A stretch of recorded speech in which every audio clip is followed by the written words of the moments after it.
बिस्मिल्लाहिर्रहमानिर्रहीम। आलमगीर जो बादशाह गुज़रा है, औरंगज़ेब आलमगीर बादशाह, तो उसके बारे में मैं ये सुन रहा था। तो आइए ये सुनें कि वो किस तरह बादशाह था, आया इस तरह था या नहीं था। इसके जवाबात बाद में, पहले आप ये सुने ज़रा। कुछ दिनों पहले अखबार में प्राइम मिनिस्टर नरेंद्र मोदी की तस्वीर छपी। इसमें प्रधानमंत्री को मुगल डायनेस्टी के सबसे मशहूर बादशाह औरंगजेब से कंपेयर किया गया। साथ में कांग्रेस की सरकार ने कहा कि नरेंद्र मोदी औरंगजेब से भी ज्यादा जालिम डिक्टेटर हैं। कौन है ये औरंगजेब, एक इंसान या एक शैतान? वह मलिकुल हिंद सुल्तानुल अज़ीम, जिसके बारे में मशहूर है कि जब तक वो 10-20 हजार हिंदुओं को मार नहीं देता था तब तक शाम का खाना नहीं खाता था। ये कहानी है हिंदुस्तान के सबसे बदनाम बादशाह औरंगजेब की, जिसने गद्दी के लिए अपने सगे भाई की गर्दन काटकर नेज़े पर चढ़ा दी। ये दास्तान है 5 वक्त की नमाज पढ़ने वाले उस कट्टर मुसलमान की, जिसके बारे में कहा जाता है कि उसने इस्लाम को फैलाने के लिए हजारों मंदिर तोड़े, लाखों हिंदू मारे, यहाँ तक कि सिखों के 9वें गुरु तेग बहादुर को भी नहीं बख्शा। पर क्या सच में औरंगजेब एक एंटी हिंदू बादशाह था? अगर हाँ, तो क्यों औरंगजेब एक हिंदू लड़की के प्यार में शराब पीने को तैयार हो गया? और क्यों एक राजपूत हिंदू राजा जय सिंह औरंगजेब का सबसे करीबी दोस्त था?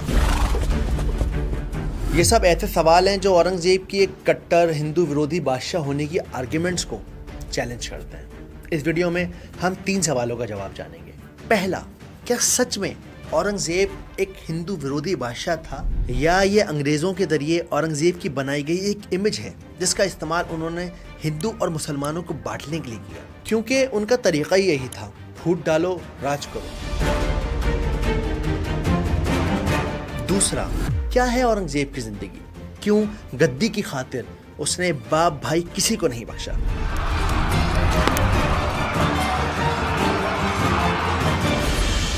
तीसरा, कैसे आज 350 साल बाद भी औरंगजेब हिंदुस्तान की राजनीति के खेल का एक अहम मोहरा है। औरंगजेब की जिंदगी और इन सवालों का जवाब जानेंगे इस वीडियो में। आज भी हमारे देश में औरंगजेब का एक फैन क्लब है। आलमगीर रहमतुल्लाह अलैह ना टोपियां सी के अपना पेट पाला करते थे। That bigoted, fanatic Mughal emperor Aurangzeb had destroyed the temple. इस देश में औरंगजेब के साथ न्याय हुआ ही नहीं। औरंगजेब के अत्याचार, उसके आतंक का इतिहास साक्षी। ये कहानी शुरू होती है 1618 की उस तूफानी रात से, जब गुजरात का दोहड़ किला एक बच्चे की रोने की आवाज से गूंज उठता है। यह आवाज थी शाहजहां और मुमताज महल के तीसरे बेटे मुईउद्दीन मोहम्मद की, जिसको हम औरंगजेब के नाम से भी जानते हैं। इस वक्त शाहजहां गुजरात के गवर्नर थे और उनके पिता जहांगीर मुगलिया सल्तनत के बादशाह। जहांगीर की मौत के बाद शाहजहां मुगलिया सल्तनत के अगले बादशाह बने और उनके 4 बेटे हुए, दारा शिकोह, शुजा, मुराद और औरंगजेब। जिंदगी के शुरुआती दिनों से ही औरंगजेब का रुझान इस्लाम की तरफ हो गया। वो दीन की तालीम लेने लगे, बड़े बड़े मौलवी और मौलानाओं के साथ उठने और बैठने लगे। धीरे धीरे वो इस्लाम की टीचिंग से इतने ज्यादा इंस्पायर हो गए कि उन्होंने दुनिया का मोह ही छोड़ दिया। अब उनका सारा वक्त कुरान लिखने में, इस्लाम को समझने में गुजरने लगा।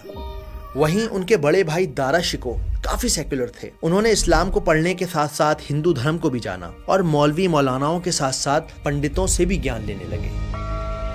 गुजरते वक्त के साथ दारा और औरंगजेब के बीच का फासला बढ़ता चला गया। औरंगजेब दीन में ऐसे उलझे कि दुनिया भूल बैठे, बाप से दूर होते चले गए। वहीं दारा शिकोह अपनी समझदारी और सेक्युलर सोच से बाप के जानशी बन गए।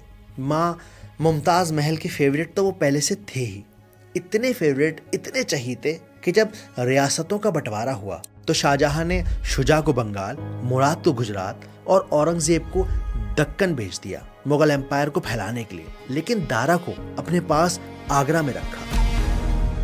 धीरे धीरे सब भाइयों ने महसूस किया कि बाप शाहजहां का रुझान दारा शिकोह की तरफ ज्यादा है। ऑड्रे ट्रूस के अपनी किताब मैन एंड द मिथ में लिखती हैं कि शाहजहां ओपनली दारा का फेवर करते थे और दारा की पहली शादी पर शाहजहां ने इतना पैसा खर्च किया कि जितना आज तक मुगल सल्तनत में होने वाली किसी शादी पर खर्च नहीं किया गया था। बादशाह नामा में इस शादी की पूरी डिटेल इस पेंटिंग के साथ मौजूद है। इन रियासतों के बंटवारे के बाद शुजा और मुराद अपने अपने राज्यों में अय्याशी की जिंदगी बसर करने लगे। इनकी शामें शराब और तवाइफों में गुजरती। वहीं आगरा में दारा शिकों की रातें महल के आरामदेह कमरों में किताबें पढ़ते, पोएट्री लिखते गुजरती। और दूसरी तरफ बेचारे औरंगजेब सारी रात जंग के मैदान में गुजारते। यहाँ ऐश थी तो वहाँ ज्ञान था, और यहाँ तो सिर्फ रेगिस्तान था। लेकिन कभी कभी ना ज्ञान आदमी को बड़ी मुसीबत में डाल देता है। यही हुआ दारा शिकों के साथ। दारा शिकों ने ज्ञान हासिल करते करते भगवत गीता और उपनिषद पढ़ डाले, और पढ़े ही नहीं बल्कि उन्हें फारसी में सिर्र अकबरी के नाम से ट्रांसलेट कर दिया। इसके बाद दारा शिकों ने किताब लिखी मजमाउल बहरैन, जिसमें उन्होंने कहा कि भाई हिंदू और मुसलमान में कोई फर्क नहीं है, ये तो दोनों एक ही सिक्के के पहलू हैं। बस दारा का ये किताब लिखना उनकी मौत की वजह बन जाती है। एक ऐसी बेरहम वजह कि उनको उनके बेटे के सामने तलवार से काट कर कत्ल कर दिया गया। ये बात मैं आगे बताऊंगा, लेकिन अभी हुआ ये कि 5 वक्त की नमाज पढ़ने वाला कट्टर औरंगजेब एक हिंदू लड़की के इश्क में गिरकर बेहोश हो जाता है। मौलाना अब्दुल कलाम आज़ाद अपनी किताब गुबारे खातिर में लिखते हैं कि औरंगजेब दक्कन जा रहे थे। इस वक्त उनकी उम्र करीब 35 साल थी। रास्ते में उनकी फूफी का घर बुरहानपुर में पड़ता है। वो अपनी फूफी से मिलने के लिए बिना बताए उनके महल में दाखिल हो जाते हैं, जहां वो देखते हैं कि एक दासी अपनी सहेलियों के साथ महल के बाग में पेड़ से आम तोड़ने की कोशिश कर रही है। उसकी मुस्कुराहट, उसकी शोखी, उसके अंदाज को देखकर औरंगजेब उसके इश्क में गिरफ्तार हो जाते हैं। मासिर अल उमारा नाम की इस किताब में मेंशन है कि वो उस लड़की के इश्क में ऐसे गिरे कि फूफी से हाथ जोड़कर मिन्नतें की, दिन भर भूखे रहे कि उनकी फूफी ये दासी उनको दे दे, क्योंकि अब इस लड़की के बगैर एक पल भी जीना उनके लिए मुमकिन नहीं। औरंगजेब की जीवनी लिखने वाले हमीदुद्दीन खां लिखते हैं कि इस लड़की का नाम हीराबाई ज़ैनाबादी था। इसके बाद अगले कुछ महीने औरंगजेब इस लड़की के साथ चिल करते हुए गुजारते हैं। ये इश्क, ये चिलिंग इतनी जोरों पर थी कि एक बार उस लड़की के उकसाने पर औरंगजेब शराब पीने को भी तैयार हो गए। लेकिन फिर हीराबाई ज़ैनाबादी ने इनसे मुस्कुराते हुए कहा कि ये तो तुम्हारा इम्तिहान था। कुछ ही महीनों बाद हीराबाई ज़ैनाबादी की मौत हो जाती है। औरंगजेब कहते हैं कि अच्छा हुआ वो नाचने वाली मर गई, क्योंकि अगर वो जिंदा होती तो न जाने में क्या क्या गुनाह करता, और शायद कभी मुगलिया सल्तनत का बादशाह न बन पाता। लगता है मर्दों की फितरत हर ज़माने में एक जैसी रही है। वो बड़ा मशहूर शेर है कि बिछड़ गया है तो उससे अब कुछ गिला भी नहीं, कि सच तो ये है कि वो एक शख्स मेरा था भी नहीं। खैर, कहानी को आगे बढ़ाते हैं। साल 1657। शाहजहां की तबीयत इस साल में ख़राब रहने लगी। शाहजहां समझ गए कि अब उनका वक्त करीब है। ये खबर जब बाकी बेटों को पता चलती है तो सब सपने देखने लगते हैं कि अब हम राजा बनेंगे, मुगलिया सल्तनत की गद्दी पर बैठेंगे। लेकिन शाहजहां ये ऐलान कर देते हैं कि उनकी मौत के बाद दारा शिको ही गद्दी के अगले वारिस हैं। और इस बात को जताने के लिए शाहजहां अपने तख्त के बराबर में दारा शिको का भी एक छोटा तख्त लगवाते हैं और दारा शिको को टाइटल देते हैं पाद शहजादाए बुजुर्ग, यानी प्रिंस ऑफ हाई रैंक। लेकिन यहाँ नोट कीजिएगा, मुगलिया सल्तनत का उसूल रहा है तख्त या तख्ता, यानी हर वो भाई जो बादशाह बनना चाहता है वो अगले भाई से लड़ेगा और जीतने वाला भाई तख्त पर बैठेगा, राजा की गद्दी पर बैठेगा, और हारने वाले भाई को कब्र का तख्ता मिलेगा। और यही हुआ शाहजहां के चारों बेटों के साथ। औरंगजेब को जब ये खबर मिलती है कि शाहजहां दारा शिको को बादशाह बनाना चाहते हैं तो वो दक्कन से अपने भाई मुराद को एक लेटर लिखते हैं, जिसमें वो कहते हैं कि देखो मुराद, मुझे ना राजा बनना है, ना मुझे इसका कोई शौक। मेरी तो बस यही ख्वाहिश है कि मक्का जाकर काबा देखूं, अपने रब की इबादत करूं। लेकिन हाँ, इस काफिर दारा को राजा नहीं बनने दूंगा। ये काफिर कहता है कि हिंदू मुसलमान एक है, भगवत गीता पढ़ता है, उपनिषद पढ़ता है और हमें हिंदुओं के बराबर बताता है। अब मेरी जिंदगी का एक ही मकसद है, इस काफिर दारा को मारना, और मैं इसमें तुम्हारा सपोर्ट चाहता हूँ। मुराद लेटर पढ़कर खुश हो जाते हैं और औरंगजेब को सपोर्ट करने लगते हैं। अब मुझे लगता है कि मुराद ने प्लान बनाया होगा कि औरंगजेब का साथ लेकर दारा शिकोह को रास्ते से हटाएंगे। एक बार दारा शिकोह हट गया तो अगले भाई शुजा को तो वो रास्ते से हटा ही देंगे। और रही बात औरंगजेब की, तो वो तो इस लाइन में है ही नहीं, वो तो अपने रब की इबादत करना चाहते हैं, काबा जाना चाहते हैं, तो उनसे फिर क्या बैर रखना। और इसी गद्दी के लिए, इसी राजा बनने के लिए 3 युद्ध लड़े जाते हैं। इन 3 जंगों को इंग्लिश में वॉर ऑफ सक्सेशन कहते हैं।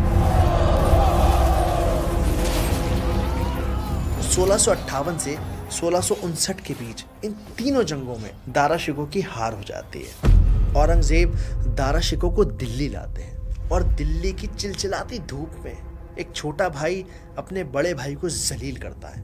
दारा शिकोह के पर्सनल फिजिशियन फ्रैंकोइस बर्नियर अपनी किताब ट्रैवल इन द मुगल्स में लिखते हैं कि दारा शिकोह और उनके 14 साल के बेटे को एक नंगे हाथी पर बिठाया गया और दिल्ली की सड़कों पर चिलचिलाती धूप में दोनों बाप बेटों का जुलूस निकाला गया। इस हाथी के पीछे एक सिपाही तलवार लेकर चल रहा था ताकि अगर बाप या बेटा दोनों में से कोई भी भागे तो ये सिपाही उन्हें वहीं कत्ल कर दे। दिल्ली की जनता ने आज तक मुगल सल्तनत के इतिहास में किसी बादशाह को ऐसे जलील होते नहीं देखा था। इसके बाद दारा शिकोह को जेल में डाला जाता है, उनका कत्ल किया जाता है और औरंगजेब, जिन्हें काबा जाना था, अपने रब की इबादत करनी थी, वो अपने दोनों भाई शुजा और मुराद को कत्ल करवाते हैं। अपने बाप शाहजहां को आगरा के किले में कैद करते हैं और 1659 में ये ऐलान करते हैं कि आज से मुगलिया सल्तनत का अगला बादशाह औरंगजेब आलमगीर है।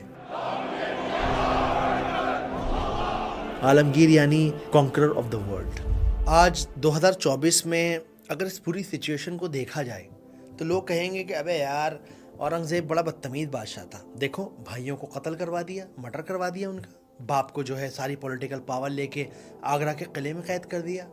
लेकिन आज से 350-400 साल पहले ये राजगद्दी का युद्ध, ये वॉर ऑफ सक्सेशन एक आम बात थी। इटालियन ट्रैवलर निकोलाओ मनुची अपनी किताब में लिखते हैं कि जिस दिन दारा को मौत की सजा दी जा रही थी, औरंगजेब ने दारा शिकोह से पूछा कि भाईजान, अगर आप मेरी जगह होते तो क्या करते? दारा ने मुस्कुराकर कहा कि अगर मैं तुम्हारी जगह होता तो तुम्हारे जिस्म के 4 टुकड़े कर कर दिल्ली के चारों दरवाजों पे लटका देता। हालांकि औरंगजेब ने ऐसा नहीं किया। दारा शिकोह को कत्ल किया या करवाया और उसके बाद उनकी लाश को हुमायूं टूम में दफन कर दिया गया।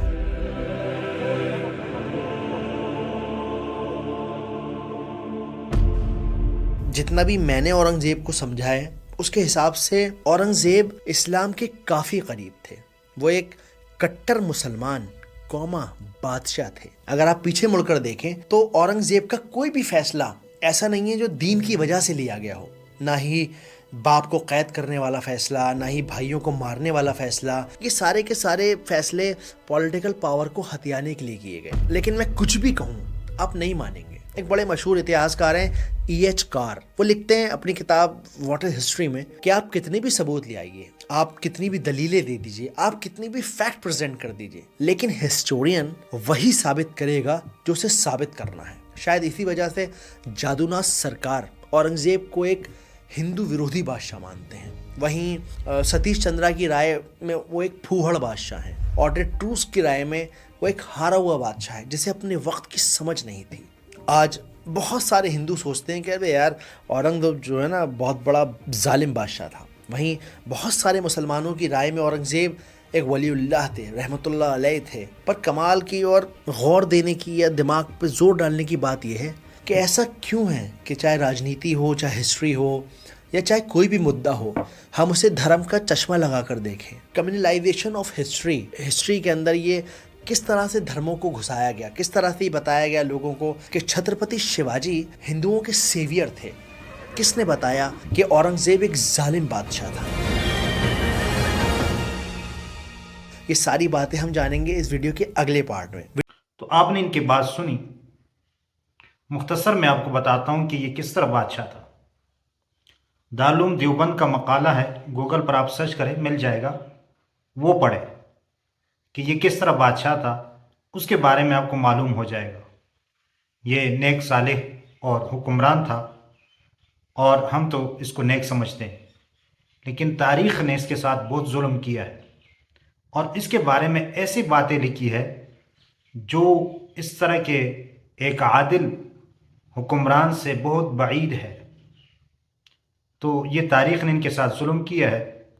तो आप अपने राय का इज़हार कीजिएगा कि आप इनको किस तरह समझ रहे थे पहले।